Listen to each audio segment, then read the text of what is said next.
Foli ani tanuni kɛ an b'o kɛ ko ɲɛsin an minnu bɛ k'an lajɛ bi Penal TV ale sanfɛ ani golfukɛlaw an bɛ ɲɔgɔn bolo n'o ye association mun bɛ golf yɛrɛ kan ale ɲɛmɔgɔba n'o y'a présidente an n'ale bɛna baro a na ɲɛfɔli k'an ye golf kan walasa bɛɛ lajɛlen bɛ se ka faamuyali ɲuman o bɛ se ka kɛ golf kan cogoya min na madame an tile tɔɔrɔ se tɔgɔ ni jamu tɔgɔ madame Sanglier Ɲagali Mariam Diané ne ye golf ɲɛmɔgɔ ye Mali la. D'accord i bɔra k'a fɔ madame Ɲagali i ye golf y'ale ɲɛmɔgɔ ye Mali madame Sanglier d'accord i ye golf ɲɛmɔgɔ y'o ye Mali la yan nɔ i bɛ se ka mun de fɔ golf yɛrɛ kan golf ni wagati in na a bɛ cogo di Mali kɔnɔ. O diyara n ye n bɛna don golf kuma yɛrɛ yɛrɛ la bi parce que nin y'a siɲɛ fɔlɔ ye n ka sigi plateau kan an ka na kuma an ka jeu in kan n'o ye farikolo ɲɛnajɛ tagabolo ye quoi. Ayiwa golf ye ko kura ye Mali la ne de bɛ se k'a fɔ ko n nana n'a ye Mali la parce que ne yɛrɛ ye golf jouer la ye n ye golf dege dugu wɛrɛ la n'o ye Faransi ye n ye golf représenté o dugu la sani n ka se yan nɔ donc 2014 la an ye golf fédération créé donc o créera cogo di o créera ni an ka comité olympique président n'o ye Habib Sissoko ale nana a kuma kɛra Faransi de kan to yen a ko an ka golf créé an ka golf sigi donc golf sigicogo filɛ parce que a b'a dɔn ko n yɛrɛ ye jekɛla in ye donc a dara an na k'a fɔ madame Sanglier a ka fédération sigi an ka golf in dege maliyɛnw na Mali la. madame Sanglier bɔra k'a fɔ golf i de nana ye Mali la nka ni maliyɛn caman ɲininka bɛɛ lajɛlen hakilila ye ko golf ye fama baara de ye ko fantan ale tɛ se ka golf kɛ parce que n'an ye jabarani caman lajɛ an b'a ye k'a fɔ waritigibaw olu fana de bɛ golf kɛ e bɛ se ka mun de fɔ o la. bon an kana ɲɔgɔn nɛgɛ tiɲɛ tɛ fila ye san 10 kɔ tɛmɛnen en arrière san 15 san 20 o tɛmɛnen golf tun y'o ye nka bibi in na a yɛlɛmaliba donna a la o ye mun ye an ye golf rendu public o kɔrɔ ye mun ye ko mɔgɔw bɛ taa jeu in kɛ u tɛ fɛn sara a ɲɔgɔn filɛ ni INGS image la sisan denmisɛnninw ani an ka équipe nationale bɛ ka former professeur fɛ mɔgɔ si tɛ ka fɛn sara donc an y'a yira k'a fɔ ko jeu in bɛɛ de dama ka kan jeu in na golf fɛn ɲuman yɛrɛ ye min ye si t'a la cɛkɔrɔba san 80 bɛ se k'a jouer cogo min na denmisɛnnin san 4 san 5 bɛ se k'a daminɛ ten donc o y'an ka avantage ba ye jeu an nana n'a ye k'a yira k'a fɔ an bɛ se ka taa ɲɛ n bɛ se ka taa parce que bɛ fɔ cogo min na continent africain place bɛ yen k'a kɛ nɛji t'an da la sanji t'an kan kuma bɛɛ donc temps favorilen don k'a kɛ o bɛɛ y'an ka nafaba dɔ ye jeu in kɔnɔna la. d'accord bɛɛ lajɛlen kɔfɛ e kɔni ye golf an bɔra k'a fɔ a ɲɛmɔgɔ ye e Mali kɔnɔna la est ce que a ye compétition k'a la est ce que compétition bolodalen b'aw bolo la o bɛɛ lajɛlen kɔfɛ est ce que aw taara jamana kɔfɛ walasa compétition bɛ se ka kɛ golf la cogo min na n'an ka denmisɛnninw ye. A diyara n ye i ka nin question in na golf an siɲɛ fɔlɔ ka taga Mali kɔ kan o kɛra 2011 depuis 2011 an taara o tuma an ka club tun bɛ amitié la donc n bɛ se k'a fɔ ko caman kɛra parce que tuma min na yɛrɛ fédération ma sigi sen kan depuis 2011 ne kelen de tun ye maliyɛn ye min bɛ jouer golf la malien filanan nana n'o ye madame Vale Fatousi ale yɛrɛ b'an ka fédération na an 2 de don sisan donc an bɛ compétition jouer an ka club la n'o ye club de l'hôtel de l'amitié maintenant a bɛ f'o ma Laiko o kɔnɔna la an y'an ka fɛn musow club des femmes sigi donc ne kelen de tun ye muso ye a tɔ bɛɛ ye jamana mɔgɔ yɔrɔ wɛrɛw ye an taara Sénégal 2011 o y'a sɔrɔ fédération tɛ yen parce que jeu in yɛrɛ kanu kosɔn an yɛrɛ an ka wari bɔ an kun an cɛw y'anw dɛmɛ an taara Mali drapeau représenter ne kelen tun ye maliyɛnw la canadienne b'o la allemand b'o la malgache b'o la voilà an mɔgɔ 4 je me rappelle et an ye bloc kelen an bɛɛ de jɛra ka taa Mali drapeau représenter o kɛra compétition ye compétition min ye Afrique dugu 18 musow dɔrɔn de don donc muso dɔ de bɛ a tɔgɔ mozambicaine don paix à son âme ala ka a dayɔrɔ suma ale de ye o créé a tɔgɔ Testa de la Mozambique donc san 2 o san 2 o compétition o sigira ne sera k'an to yen Mali toro kɔnɔna la an tor'o de la an bɛ t'o la kuma bɛɛ san 2 o san 2 donc k'a sɔrɔ hali fédération ma créé bon sisan fédération créera 2014 yɔrɔ a problème tɛ ban fédération créera an ye mun kɛ fɔlɔ parce que jeu dɔnnen tɛ an ye mun kɛ an taara fɔlɔ commune 1 kɔnɔna la commune 1 kɔnɔna la ni professeur o ye chance ba ye an ka professeur sɔrɔ an taara écoleso dans le milieu scolaire ka taa golf ɲɛ yira olu la donc samedi o samedi tuma dɔw la dimanche o dimanche fana an bɛ taa Sotiba a bɛ f'o ma centre de la BCAO de Sotiba an tun bɛ taga ka taa jouer kɛ yen kalo damadɔ la nka sisan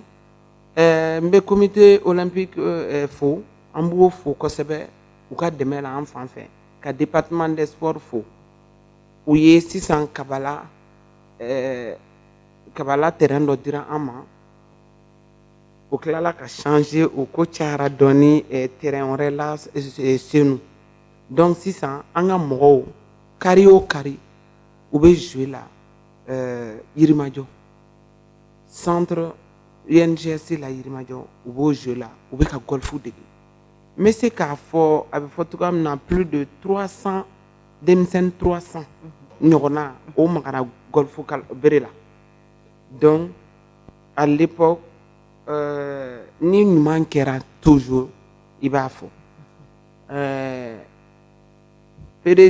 président min tun bɛ fɛn na PMI Mali directeur pardon à l'époque Aruna Touré an b'a fɔ ka wari ɲuman dɔn à l'époque Aruna Modibo Touré n b'a fɔ parce que ale de fɔlɔ dara n na ale de fɔlɔ ye minɛn d'an ma PMI Mali fɛ o minɛn de filɛ tantɔ n'o bɛ ka fɛn k'o la donc k'a fɔ a ka kan ka yira k'a fɔ Mali la ko franchement an ka kɛlɛ kɛr'o ye ka golf rendu public ko an ye nin jeu in faama jeu tɛ tuguni Mali la mɔgɔ si tɛ se k'a fɔ ko faama jeu don parce que bɛɛ e wo awɔ mɔgɔ fɛn fɛn bɛ yan denmisɛnninya t'a la mɔgɔkɔrɔbaya t'a la i bɛ taa dimanche o dimanche kari o kari professeur bɛ yen minɛnw bɛ yen a datugulen bɛ INGS magasin kɔnɔ bɛɛ bɛ dege donc maintenant Mali bɛ représentation min kɛ o ni minnu bɛ amateurw tɛ kelen ye professeur bɛ ka équipe nationale dege féminine et masculine les 3 séries olu de bɛ na jouer golf la les grands les moyens et les petits donc sisan n bɛna i ka question jaabi compétition boloba dɔ an y'o boloda o bolodara mois de mai an bɛna kɛ INGS centre la mun na a bɛ kɛ INGS centre la parce que golf terrain n'i y'a a fɔ mɔgɔw ɲɛna u dabali bɛ ban parce que jeu bɛɛ n'a taabolo don golf yɛrɛ n'i bɛ jouer golf la ne ye golf jouer la n bɛ se ka n da don a la dɔɔni golf ye heure 4 ka se heure 5 ma i bɛ jouer la i bɛ tagama nature la yiriw la i bɛ fiɲɛ ɲuman sama donc o hectare bɛ se fo hectare 40 hectare 45 ma hali bi n b'an ka gouvernement fo u ye dugukolo min di kɔsa in na ka transition fo parce que dɔ tun b'an bolo kaba la o yɛlɛmana k'o d'an ma k'o kɛ senu kɔfɛla ye komi a baara tagabolo ka ca a fanga ka bon a budget ka bon donc a bɛ taa dɔɔni dɔɔni an bɛna première pierre poser ni ala sɔnna ma la donc san'o cɛ an ko bon komi fédération bɛɛ il faut k'u k'a yira k'a fɔ an bɛ ka compétition kɛ k'a yira k'a fɔ ni jeu in ye mun de u ka taa compétition kɛ i n'a fɔ tɔw b'a kɛ cogoya min na an b'o daminɛ district de Bamako la an bɛ sɔrɔ ka don région kɔnɔna la kuma dɔw o fɛnna a ma mɛn san o san kuma kelen bɛ segin u k'anw ma ko ligue t'anw bolo donc an y'a essayer ka f'u ɲɛna an ni football tɛ kelen ye ligue tɛ se ka caya parce que déjà parcours a bɛ fɔ a ma parcours ye an bɛ tagama an ka terrain min kan a bɛ fɔ o ma parcours de golf o parcours de golf kɔnɔna na o sigiyɔrɔma 18 de b'o kɔnɔna la i bɛ tagama o de kɔnɔna la a bɛ fɔ dɔw ma par 3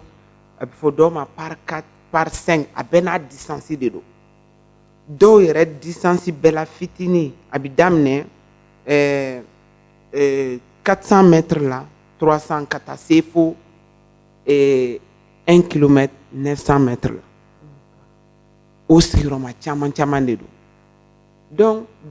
a bɛɛ de n'a ka taabolo don an ka nin compétition in bolodara et hali bi n bɛ comité olympique président fo parce que a y'an ka nin comité organisé donc an bɛna a daminɛ fɔlɔ mun na n'o ye sibiri wɛrɛ ye le 3 avril an bɛna mun kɛ conférence de presse bɛna kɛ yen ani journaliste sportif vous-même e yɛrɛ a bɛ diya n ye ka taga ani comité mɔgɔw ani an ka golfɛrw u ka n'u sigi k'a lamɛn conférence de presse in bɛna taa mun kan a taabolo ye mun ye k'a fɔ nin y'a siɲɛ fɔlɔ ye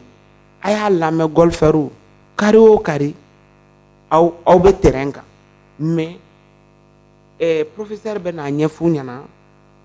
aw ka an ka première édition in qui sera appelée la coupe du président Habib Sissoko donc a coupe in bɛna kɛ cogo di nin y'u siɲɛ fɔlɔ ye k'a yir'u la o b'o kɔnɔna la o technique b'o kɔnɔna la o organisation b'o kɔnɔna la donc an bɛ jɛ ka n'o kuma ɲɛfɔ k'o sigi sen kan k'o labɛnni kɛ ka bɛn sibiri don ma donc o de fɔlɔ bɛ kɛ o bɛ sɔrɔ ka tugu ni ala ye sunkalo ɲuman ban